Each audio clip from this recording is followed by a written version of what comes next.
बिस्मिल्लाहिर्रहमानिर्रहीम। अस्सलाम वालेकुम व्यूअर्स, कैसे हैं? उम्मीद है कि आप लोग सब खैरियत से होंगे। अल्लाह ताला आपको अपने हिफ्ज़ो मान में रखे। आज जो रेसिपी मैं आपके साथ शेयर करूँगी वो है चिकन के रेशमी कबाब बनाऊँगी, जो नहायत ही मज़ेदार बनते हैं और आपने बाहर से भी खाए होंगे, पर ये आप एक मरतबा घर में ज़रूर ट्राई कीजिएगा और मुझे फीडबैक में ज़रूर बताइएगा कि मेरे बनाई हुई रेसिपी आपको कैसी लगी। आपने मेरे बनाने का तरीका और मुझे फॉलो करके आप मेरी रेसिपी आप बनाएंगी तो देखिएगा कितने मज़े के कबाब बनते हैं। तो अपनी रेसिपी शुरू करने से पहले मेरी आपसे गुजारिश है, आप मेरे चैनल को सब्सक्राइब और लाइक ज़रूर कीजिएगा और फीडबैक में ज़रूर बताइएगा। तो अपनी रेसिपी शुरू करते हैं। मैंने 1 किलो के करीब चिकन का कीमा ले लिया था, जो मैंने चॉपर में, ये देखे कितना बारीक बारीक चॉप कर लिया। इतना बारीक होना चाहिए, इतना ही, यानी कि इसका देखें कितना मुलायम सा टेक्सचर बना हुआ है। तो इतना बारीक आपने इसको कर लेना है। तो 1 चम्मच मैंने ज़ीरा लिया है और 1 चम्मच मैंने नमक लिया है। कुटी हुई सूखा धनिया ले लिया है। कुटी हुई मिर्च 1 चम्मच ले लिया है। काली मिर्च इसमें जाएगी, आधी चम्मच रेड चिली जाएगी। तो ये मैंने 2 चम्मच फ्रेश क्रीम ले ली थी। 3 से 4 अदद हरी मिर्चें थी। लहसुन और अदरक को मैंने बारीक बारीक पीस के इसका पानी निकाल के इसको रख लिया है। और ये मैंने 1 अदद प्याज लिया था। इसको देखे कितना बारीक इसको भी मैंने किया हुआ है। इसको भी इतना ही बारीक हमने करना है और सारा पानी जितना भी है इसका पानी हमने वो निकाल देना है। और थोड़ा सा हरा धनिया जाएगा इसमें। तो अपनी रेसिपी शुरू करते हैं। और ये साथ में ये ज़र्दा रंग है, जो फूड कलर आप कह लें या जो हम मीठे चावलों के लिए यूज़ करते हैं, ये हमारे कबाबों के ऊपर लगाएंगे ताकि उस कलर इतना ज़बरदस्त आएगा ये लगाने से। तो अपनी रेसिपी शुरू करते हैं।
हमारे चिकन रेशमी कबाब आपके सामने देखें माशाल्लाह तैयार हैं।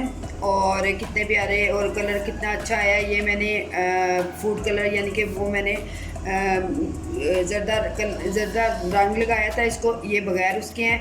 अगर आप इस शेप में या इस कलर में चाहते हैं तो आप लगा सकते हैं। अगर सिंपल आप खाना पसंद करें तो आप, क्योंकि बाज़ार में इस तरह के भी मिलते हैं, तो आपने मेरी रेसिपी को फॉलो करके ज़रूर बनानी है और बना के मुझे ज़रूर बताना है, फ़ीडबैक ज़रूर देना है कि मेरी बनाई हुई रेसिपी आपको कैसी लगी। तो अगली रेसिपी के लिए इजाज़त दीजिएगा। अल्लाह हाफिज़।